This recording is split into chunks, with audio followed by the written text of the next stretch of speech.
साहेब जी, वंदनीय संत समाज, सम्माननीय धर्म प्रेमी भाइयों एवं भक्तिमती माता बहनों,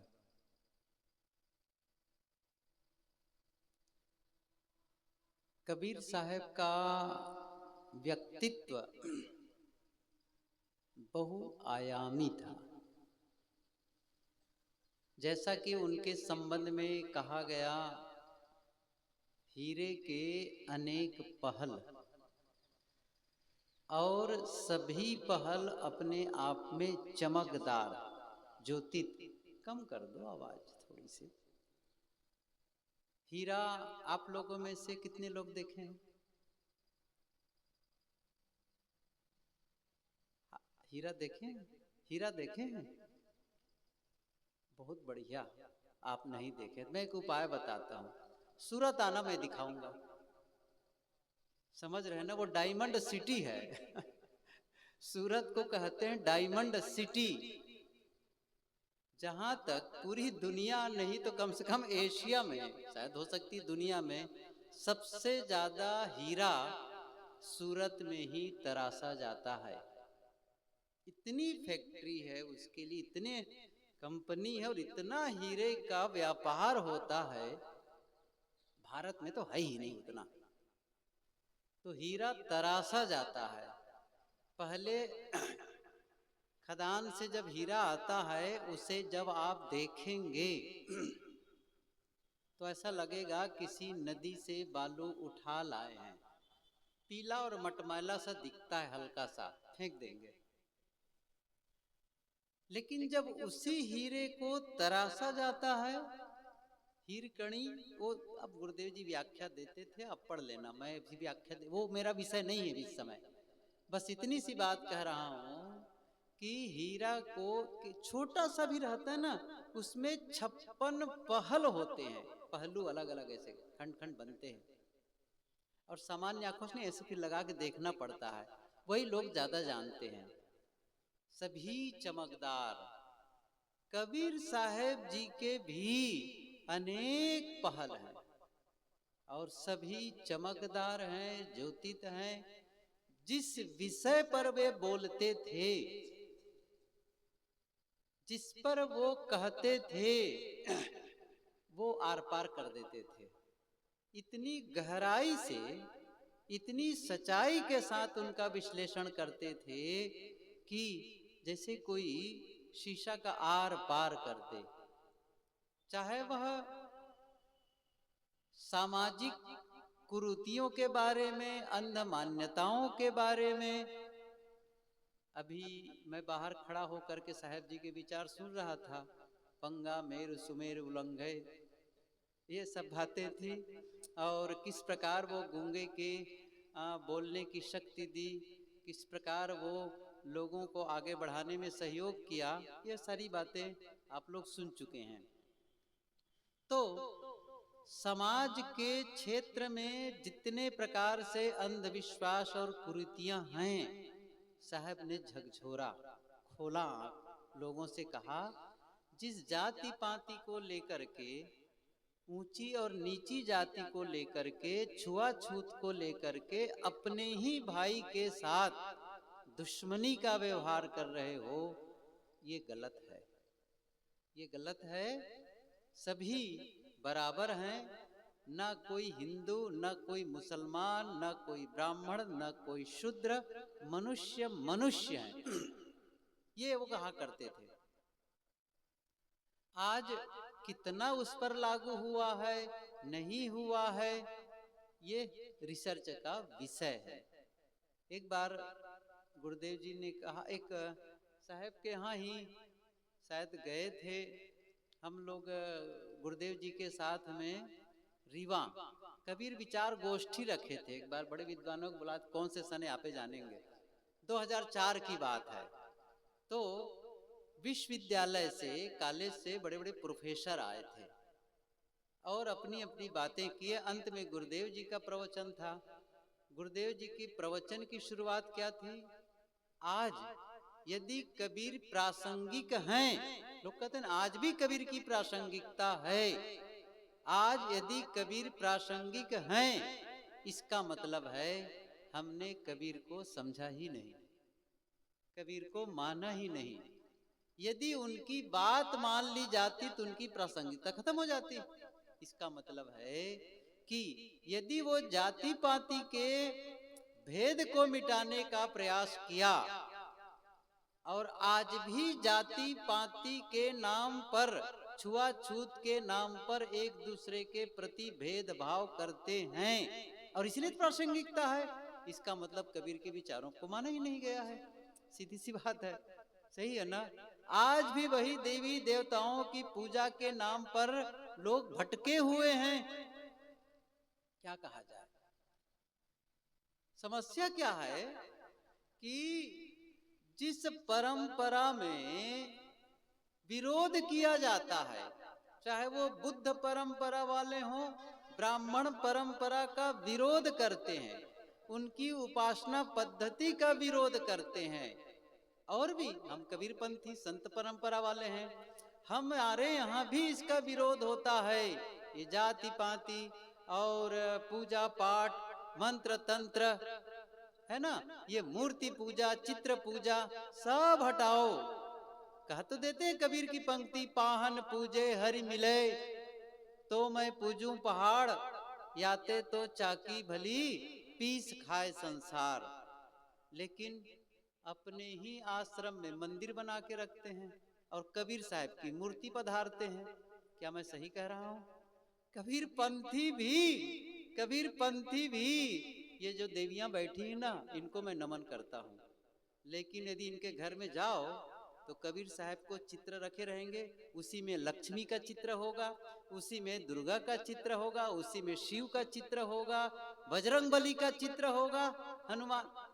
अच्छा, क्या मैं सही कह रहा हूं? कहो तो मैं इंक्वायरी करवाऊं। सही है कि नहीं है? मतलब अब क्या मार रहे हैं, नहीं करना है। अब क्या कर रहे हैं, वो चुपके से चले जाएंगे व्रत करने के लिए, चुपके से चले जाएंगे मंदिर में पूजा करने के लिए। देखो मैं विरोधी नहीं हूं, लेकिन आप फिर करो तो पूरी तरह करो ना। फिर ये क्यों कहते हो हम कबीर के अनुगामी हैं कह करके। यहां तक के मैं, जहां भगवान बुद्ध का शरीर जहां छूटा, अंत हुआ, कसिया गोरखपुर के पास में, वहां गुरुदेव जी के साथ गया था एक बार। तो वो बाएं करवट नहीं, भगवान बुद्ध दाहिने करवट ऐसे लेटे हैं और लंबा सा चित्र है, वो उनका मूर्ति है लंबा सा लेटे हुए। मैंने सुना कि जवाहरलाल नेहरू उस पर सोने का कलर चढ़वा दिए थे पत्थर पर। अब जहां वो लेटे हैं ऐसे करके, वो शायद उनके शरीरांत के बाद का चित्र है कि पहले का, ये मैं नहीं जानता हूं। तो जहां लेटे वहीं पर क्या देखा गया, गिलास, जो शीशे का गिलास था, शीशे का, उसमें कई गिलास थे और उसमें कई रंग के शरबत थे, कुछ फूल और कुछ फल अमनिया करके काट के रखे हुए थे। मैंने कहा बुद्ध के लिए अब वो भी पत्थर की मूर्ति के लिए, मतलब ये खाए ऐसा कह करके? आश्चर्य नहीं लगता है आप लोगों को? और आप लोग कम थोड़े हैं, भगवान के जो मुंह बना रहता है ना चित्र में, वहां ठूसे रहते हैं उसमें तिलक लगाए रखते हैं, वहां आरती, वहां अगरबत्ती लगा देते हैं। अच्छा, उसमें सूंघने की क्षमता है? पूछता हूं मैं, जिस चित्र और मूर्ति के सामने आप अगरबत्ती लगाए, वो सूंघ पाता है? नहीं सूंघ पाता है कि नहीं है? सही है कि नहीं है? अच्छा, उसके सामने आप गीत गाते हैं, मंत्र पढ़ते हैं, अच्छा वो सुन पाता है? ऐसा नहीं लगता है कि हम लोग भटके हुए हैं?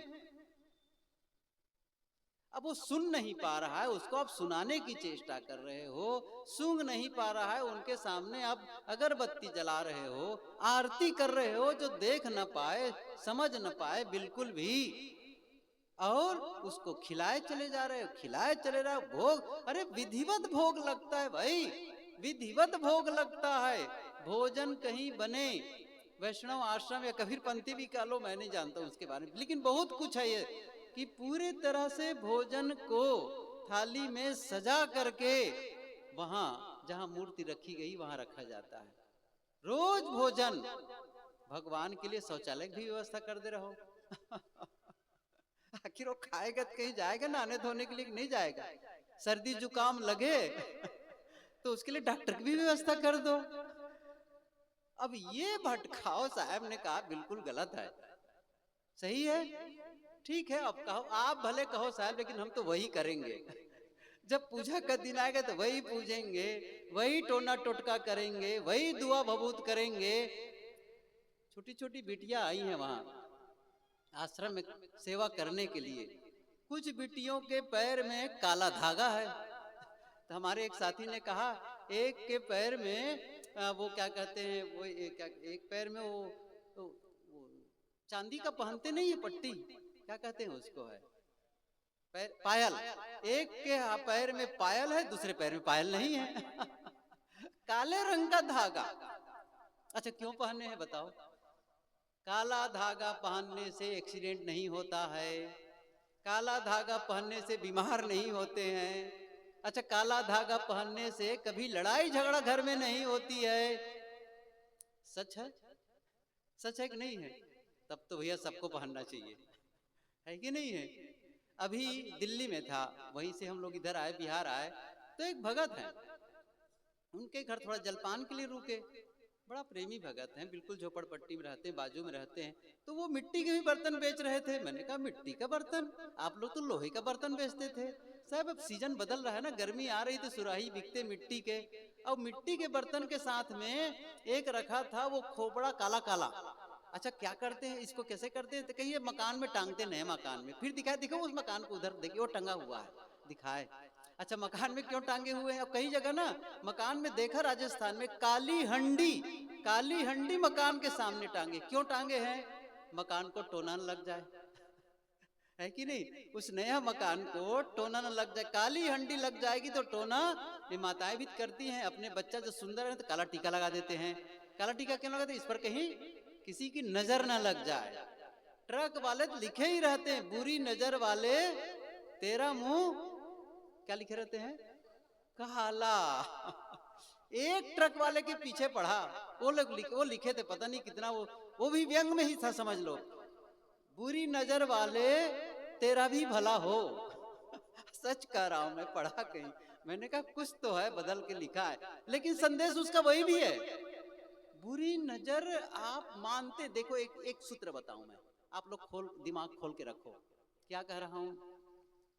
जो भी आप मान्यता रखते हैं, आपको मान्यताओं के अनुसार सबूत मिलने लगते हैं। आप ये सोच के चलो, फिर से दोहरा रहा हूं, हमें अपनी मान्यताओं के अनुरूप हमें सबूत मिलते हैं। यदि आपने ये मान्यता रखी कि यदि बिल्ली रास्ता काट दे तो काम बिगड़ जाता है, ये मान्यता है, तो आपको उसके सबूत मिलेंगे। अच्छा मैं नहीं कह रहा हूं, ये कुदरत का नियम है। क्यों कह रहा हूं? क्योंकि आपकी मान्यता, आपका विचार वो आकर्षित कर रहा है इस प्रकार की घटना को, इस प्रकार की। तो क्या होगा, आपको सबूत मिलेंगे उसके, आपकी मान्यताओं के अनुरूप। आपने किसने माना, आजकल तो सब बेईमान लोग हैं, तो आपको सबूत मिलेगा। क्या मिलेगा? आपको सबूत मिलेगा बेईमानी का। आजकल धोखा देने वाले हैं, आपको सबूत मिलेगा धोखा देने का, सबूत मिलेगा उसका। समझ रहे हैं ना? आज सब धोखा देने वाले हैं, सब बेकार लोग हैं, उसको सबूत मिलेगा। लेकिन दूसरी मान्यता, सब अच्छे लोग हैं, फिर उसका सबूत मिलेगा। अब ये विज्ञान है, कोई मैं ऐसा नहीं कर रहा हूं कि बना के कह रहा हूं, ये विज्ञान है, आपके पूरे यूनिवर्स का विज्ञान है।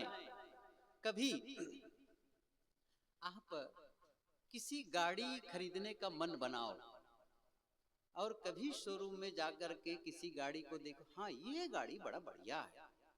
मान लो आपने एक गाड़ी को पसंद कर ली कि भाई ये स्विफ्ट डिजायर या स्विफ्ट, सामान्य स्विफ्ट है, ये आपने देखा। या फिर एक नई गाड़ी, भाई चलो एक कंपनी का बेलोनो कंपनी है, चलो उसको उसमें से ले लेते हैं। अब क्या होगा, जब आप सड़कों पर निकलेंगे, शहर में चलेंगे, तो बहुत सारी गाड़ियां दिखने लगेंगी।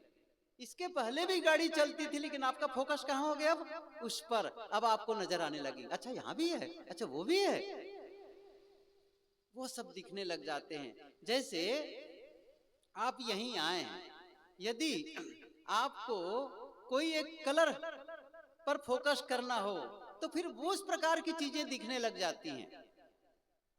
अभी इसकी मैं विस्तार नहीं करूंगा, बस इतनी सी बात कह रहा हूं, यदि आप मानते हैं सभी लोग सहयोग करने वाले हैं, फिर उसके सबूत मिलने लग जाएंगे। बेईमान मानोगे तो बेईमानी के सबूत मिलने लग जाएंगे, अच्छा मानोगे अच्छे का सबूत मिलने लग जाएगा। आप कहते सब प्रेम करते हैं, पूरा प्रेम पूर्ण वातावरण है, तो आपके लिए क्या होगा? वह प्रेम आने लगेगा, प्रेम। और कहा सब दुश्मन लोग हैं। अभी बहुत 2-3 साल पहले, 4 साल हो गए होंगे, उधर छत्तीसगढ़ के बिल्कुल जंगल इलाका में गया था और कहीं जा रहे थे गुफा देखने के लिए। तो रास्ते में एक भगत के यहाँ रुके थोड़ा, तो उसका लड़का था बड़ा, वो खड़े हुए कहे, आजकल तो साहब सब भ्रष्ट लोग हैं। मतलब वो उसने उनका क्या शब्द था, चारों तरफ सांप हैं, नाग, सब लोग जहरीले लोग हैं। मैंने कहा भैया चारों तरफ सांप हैं तो आपको डसने वाले मिल जाएंगे, पक्का है। आप ऐसा क्यों मानते हैं? क्या अच्छे लोग नहीं हैं? अच्छे लोग भी तो हैं। और मान लो नहीं तो आप अच्छा बन के दिखा दो थोड़ा, ताकि आपका आदर्श माने लोग। ये जो मान्यता है ना हमारी, ये मान्यताओं के अनुसार हमें सबूत मिलने लगते हैं। सब लोग मेरा सहयोग करते हैं, सब लोग मेरा विरोध करते हैं, बस आपका विरोधी हो जाएंगे तैयार, और मिलेंगे उसके सबूत आपको। इसलिए आपको क्या करना है, अच्छी मान्यताओं को बनाओ। एक आदमी, कई लोग थे जंगल से लकड़ी ला रहे थे, गट्ठर लकड़ी। तो एक आदमी मिला, उसने कहा कि गट्ठर उतारो नीचे। अच्छा गट्ठर एक तो चला गया बिना उतारे।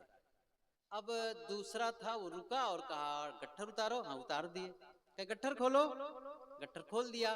तो गट्ठर जब खोला तो वहां से एक सांप निकला। अरे बहुत अच्छा किए आप बता दिए, नहीं तो ये सांप घर तक जाता तो फिर बहुत नुकसान कर जाता। सांप निकल के चला गया। वो सांप कौन सी है? वो सांप है मान्यताओं की, जिसको हम ढोए चले जा रहे हैं। संत कहते खोलो, वो मान्यता की जो जहरीला सांप है, जो आपको तकलीफ दे सकता है, दे रहा है कहना चाहिए, उस मान्यता की सांप को निकल जाने दो। गलत है वो मान्यता, सही मान्यता स्थापित करो, तो फिर उसको निकल जाने दो। और जो सांप जो चला गया पहले से, जो चला गया बिना मानने रुके नहीं, तो क्या हुआ, फिर वो डसने लगा। वो उसका शरीर जहरीला, जितनी मान्यता मुलझेगा, जाति पाति दुआ भबू टोना टोटका, देखो भविष्य दिखाओ, ये करो वो करो। क्या बात है बताओ जरा से। क्यों? कबीर साहब जी ने एक बात कही है, जो जैसा करेगा उसको वैसा फल मिलेगा। आपन कर्मन मेटो जाई, कर्म का लिखा मिटे धो कैसे, जो युग कोटि सिराई। आपको आपके कर्मों का फल मिलेगा। पूजा पाठ से आपको छुट्टी नहीं मिलेगी।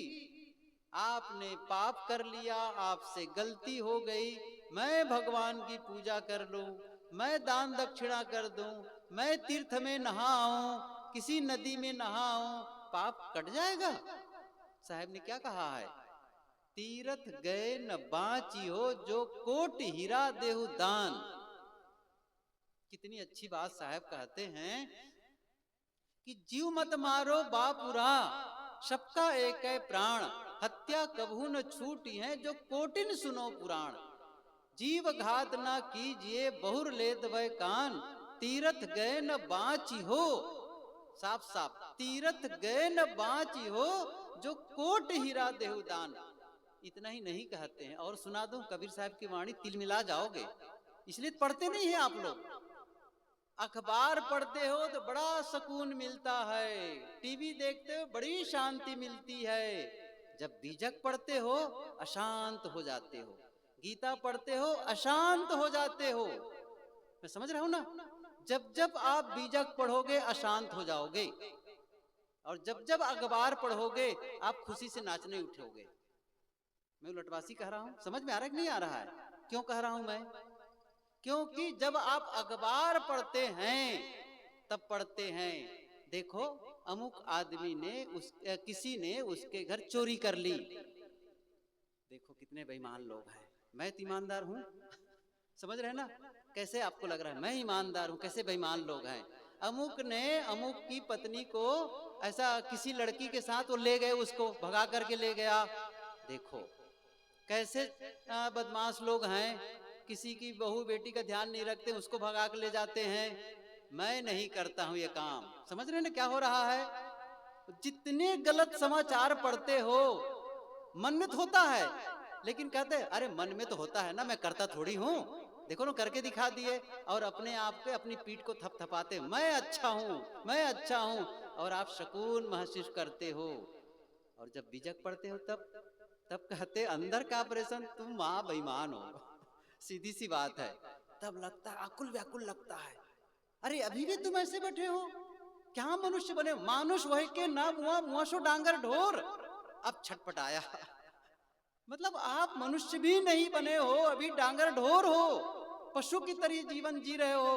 अब छटपटाया, अब अशांत, अरे छोड़ दो इसको, जैसा जिन्हें जिन्हें दो, क्योंकि वो गहराई से ऑपरेशन करता है। एक इंसान अपने जीवन को सुधार लिया और तुम बैठे हो गीता पढ़ते हो तो क्या होता है? देखो अर्जुन कहाँ उड़ गया और तुम यहीं हो भी। तब उसमें चुनौती मिलती है, मुझे भी करना है।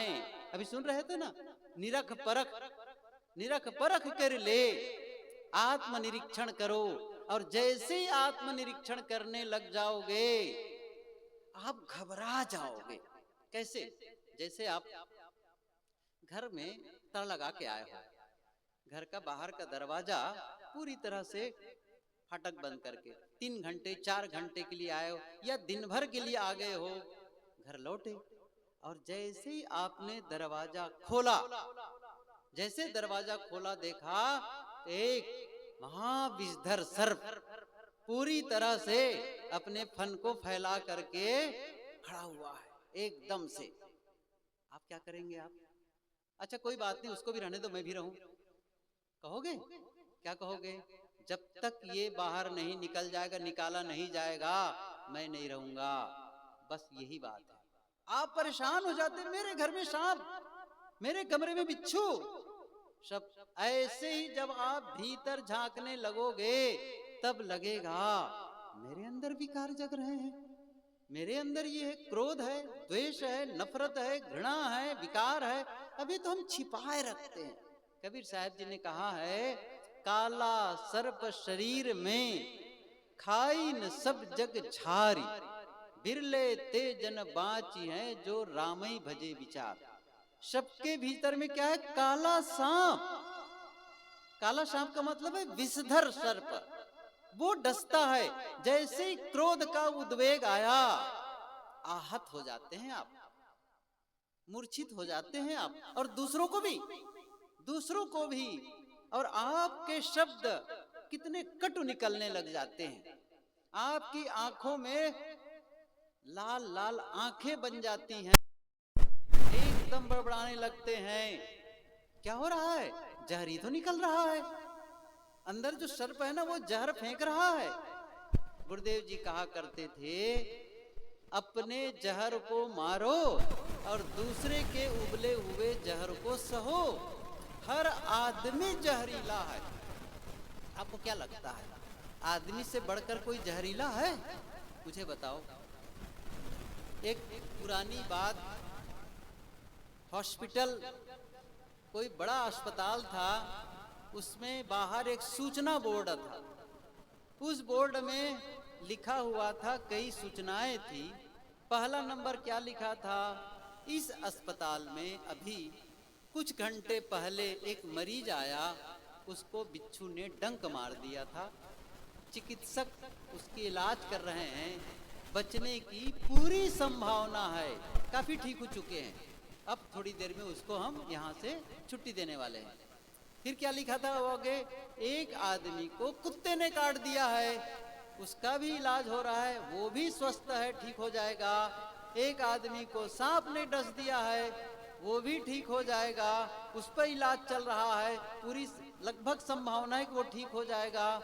अंतिम क्या लिखा था, एक आदमी को आदमी ने ही काट दिया है, बहुत इलाज कर रहे हैं, लगता नहीं कि वो बच पाएगा। आदमी कम जहरीला है, वो कहां से आया है जहर?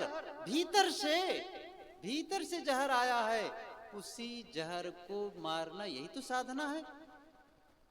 और दूसरे के जहर ऊपर आ गया, उसको सहो, वो सहो। ये बातें मैं शाम के सत्र में विस्तार से बताना चाहूंगा कि हमारा जीवन साधनामय कैसे बने और सचमुच साधना में प्रगति कैसे करें। मैं स्टेप बाय स्टेप बताऊंगा। हम अपने जीवन को कैसे साधनामय बनाएं, कैसे साधना और साधना करें कैसे, ये भी बताऊं। कैसे करें, सिस्टम क्या है साधना के लिए, और तब कैसे परिवर्तन आएगा जीवन का। फिर वो जीवन नहीं रहेगा जो आज है, जो साधना के पहले है। आपका जीवन बदलेगा कब? जब उस वक्त करने लग जाएंगे, अप्लाई करेंगे। देखो, संदेश सुन लेना, बता देना, ये पर्याप्त नहीं है। मैंने कहा था ना कल कि जो ज्ञान हम सुने, जो विचार हम पढ़ें, वो ज्ञान, वो विचार हमारे जीवन का हिस्सा बन जाए, वो हमारे जीवन का हिस्सा बन जाए, केवल वो ग्रंथ का हिस्सा न बना रह जाए। अब मैं उसको जीने लगा। कैसे होगा ये काम? बस वही करना है। अभी मैं जो कह रहा था वो ये है कि हम सबके भीतर में जब हम अपने अपने भीतर झांक करके देखेंगे तो लगेगा कि हमारे भीतर हमारे विचारों का कितना विकारी रूप है, कितना मेरे मन में द्वेष और नफरत जगता है, कितना ईर्ष्या का भाव जगता है, कितना मैं दुश्मनी का भाव मेरे मन में आ जाता है, वैर का भाव। ये सब मानसिक जहर है, मानसिक जहर। और ऐसा जहर रख करके कभी कोई शांति का अनुभव नहीं कर सकता है। इसलिए आवश्यक है। तो बात तो यहाँ पर चली थी, मान्यताओं के सबूत मिलने लगते हैं। गलत, कबीर साहब जी इन गलत मान्यताओं से आपको पार करने का प्रयास किया है, अंधविश्वास से पार करने का प्रयास किया है, छुआछूत की मान्यताओं से हर पहलू। ये तो सामाजिक, जब धार्मिक क्षेत्र में जाओ तो वहां भी बहुत अंधविश्वास, तमाम ईश्वर, ब्रह्म, परमात्मा, खुदा, स्वर्ग, नरक, ये लोग, वो लोग, सब लोग बना करके रखे हैं। सब लोगों ने ईश्वर बना के रखा है, लोगों ने पुस्तक बना ली है, लोग जो है बहुत सारी मान्यताएं। हमारी किताब को मानोगे कि यह ईश्वर का दिया हुआ है, तब आपका मोक्ष होगा, तब आपको स्वर्ग मिलेगा। हमारे महापुरुष को मानोगे, उस पर विश्वास करोगे, तभी आपका कल्याण होगा। ये हिंदू भी मानता है, ईसाई भी मानता है, मुसलमान भी मानता है। हमारे यहाँ आओ और यहाँ दीक्षा लो और ये सब करोगे तभी, बाकी जगह नरक मिलेगा। कमाल है। राम वाले क्या कहते हैं? राम को मानने वाले स्वर्ग जाएंगे, बाकी सब नरक में जाएंगे। यही कृष्ण वाले मार रहे हैं, यही मोहम्मद वाले मार रहे हैं, यही ईसा वाले मार रहे हैं, यही बुद्ध वाले और यही कबीरपंथी वाले मार रहे हैं। मैं सही बता रहा हूँ। कबीरपंथी भी कहेंगे हमारे यहाँ आओगे तभी तिनका टूटेगा। क्या क्या साहब ज्यादा बताते हैं, ये साहब बताएंगे, मेरे से बहुत ज्यादा जानते हैं इस मामले में, कबीर साहब के बारे में। हमारे यहाँ आओगे, ये करोगे, वो करोगे, तब आपका मोक्ष। कहाँ जाओगे पता है? कहाँ जाओगे? उसके लिए लोग तैयार है। राम वाले के लिए, जो राम का उपासक होगा साकेत लोग जाएगा, कृष्ण उपासक गो लोग जाएगा, शिव वाले शिव लोग जाएगा। गजब है ना। और कबीरपंथी कहाँ जाओगे? कहाँ जाओगे? समझ, सतलोक। गजब है। रिजर्वेशन करा लो अभी से, ट्रेन का रिजर्वेशन हो तो रिजर्वेशन करा लो, साहब को दे देना पैसा वो रिजर्वेशन करा देंगे। कितना भ्रम, कहीं लोक है। पूरा इतना विज्ञान आगे बढ़ चुका है, कहीं कोई लोक लोकांतर नहीं। मानते तो थे चंद्रमा में सपिस्टिक शिला है और क्या लोक है, क्या स्वर्ग है, क्या करके देख के तो आ गए आदमी। वहां आदमी भी नहीं है, लोक कहां से होगा? वहां आदमी मर जाएगा बिना पानी और बिना प्राण प्रद हवा के। जिसको आप लोक लोकांतर मार रहे हो, बिल्कुल झूठी बात। पाप और पुण्य, साहब ने बहुत अच्छी बात की, पाप पुण्य की शंका नहीं, स्वर्ग नरक नहीं जाने। ये पाप वो पुण्य, कितनी गलत व्याख्या सब करते चले गए हैं।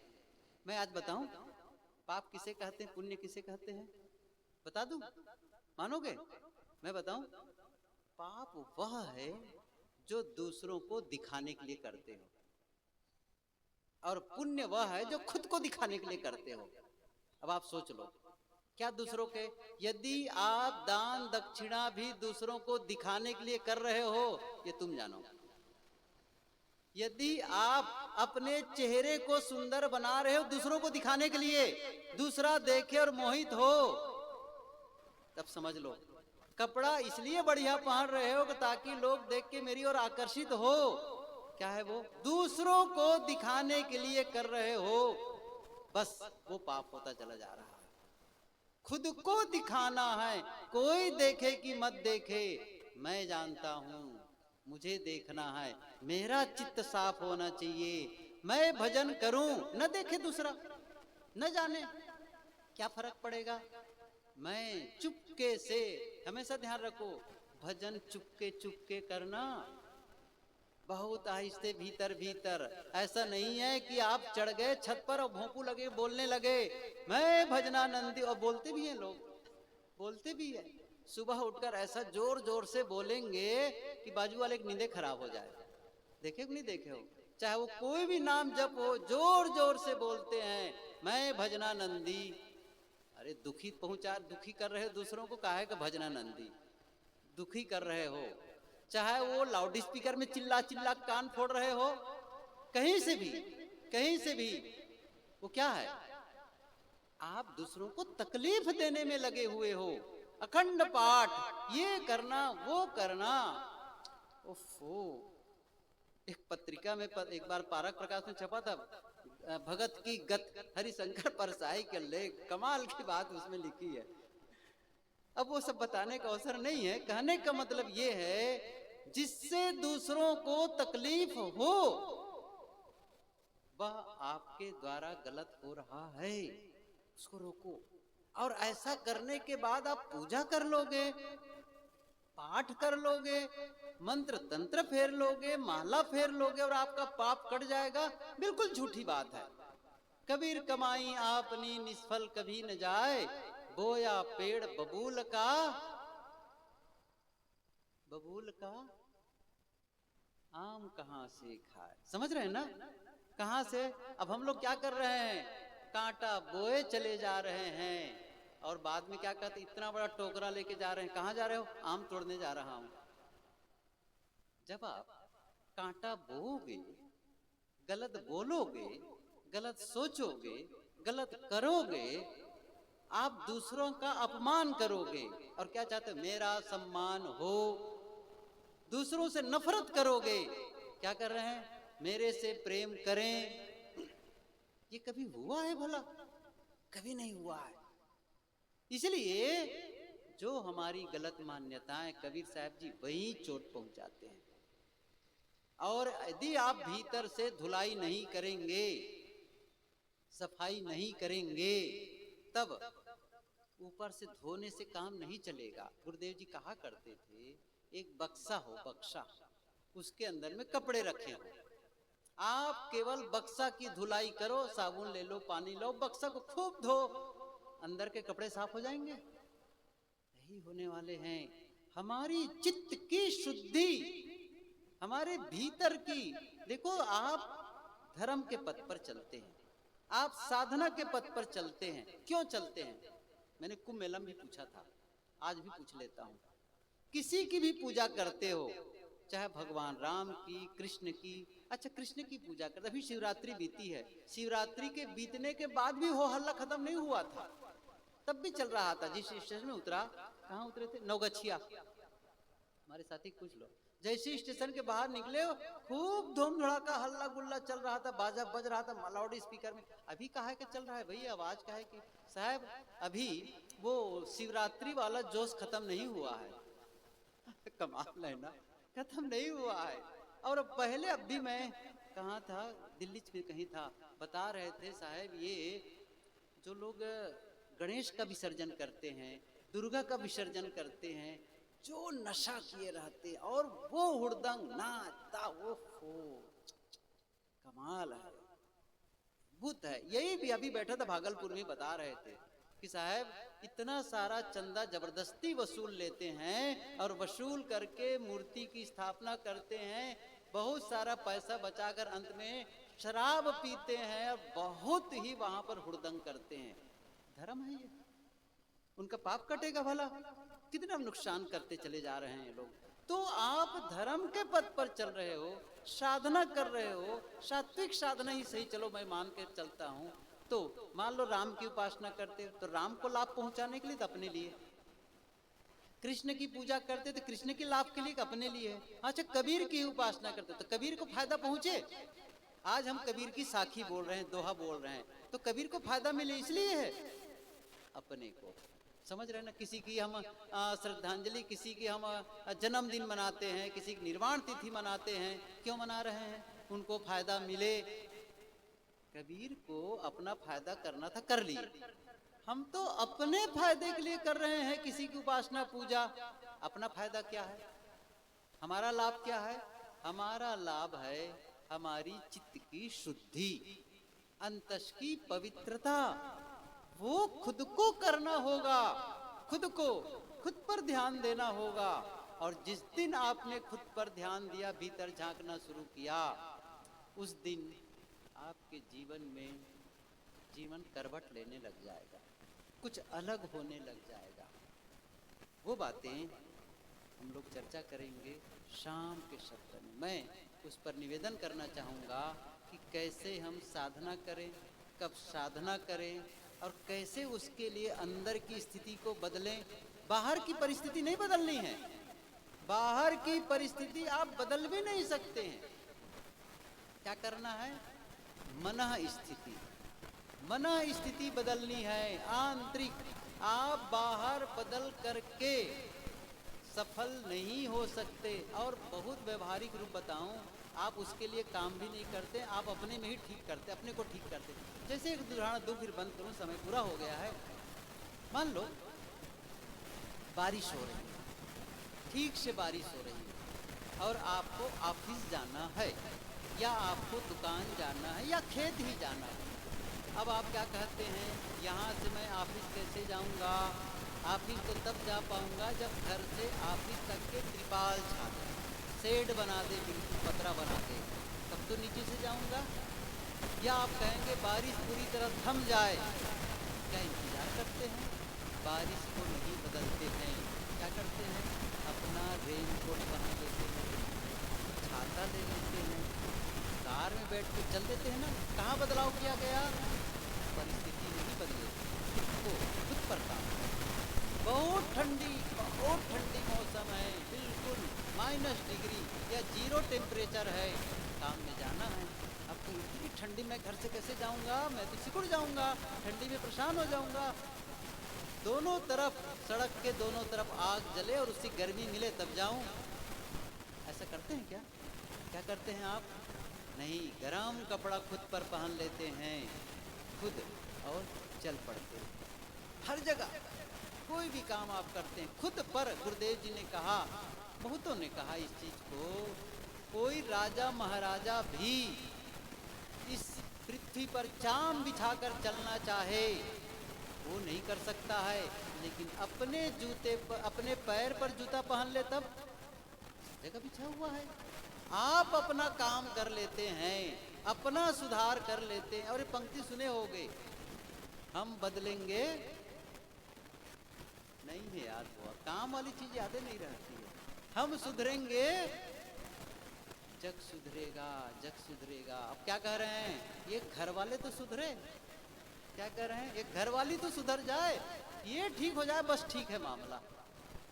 ये सासू मैया ठीक हो जाती ना, सब बढ़िया हो जाता। वो क्या करी, ये बहू कहाँ से कुलक्षणी आ गई है, काली माई रोज लड़ाई करती है, देख रहे हो, सब दूसरे को सुधारने में लगे हैं, कभी नहीं कहते मैं सुधर जाऊं। हे प्रभु, मेरे ही अवगुण हैं जो मैं परेशान हो जाता हूँ, मैं ठीक हो जाऊं। आज प्रार्थना बदल दो, क्या, मुझे ठीक होना है, मुझे सही होना है, ये काम हम सबको करना है। और जिस दिन इस पर काम करोगे, देखना कैसे बदलेगा इस चीज को, कैसे होगा। तो जीवन बहुत मूल्यवान मिला हुआ है। हम लोग सौभाग्यशाली हैं जो कबीर के विचारों से जुड़े हुए हैं, उनकी छत्र छाया में हैं, उनके संदेशों को सुनते हैं, जो बिल्कुल रास्ता साफ दिखा देता है। इस रास्ते पर चलो, कोई कांटा खंदक नहीं मिलेगा, एकदम साफ, बस मंजिल पहुंचो। उस पथ पर जो चले वही तो कबीरपंथी है, और जो उस पथ से भटके वो कबीरपंथी नहीं है। हम सबको सही रास्ते पर चलना है और जीवन को कल्याणमय बनाना है। आप सबको धन्यवाद, सबको साहेब बंदे।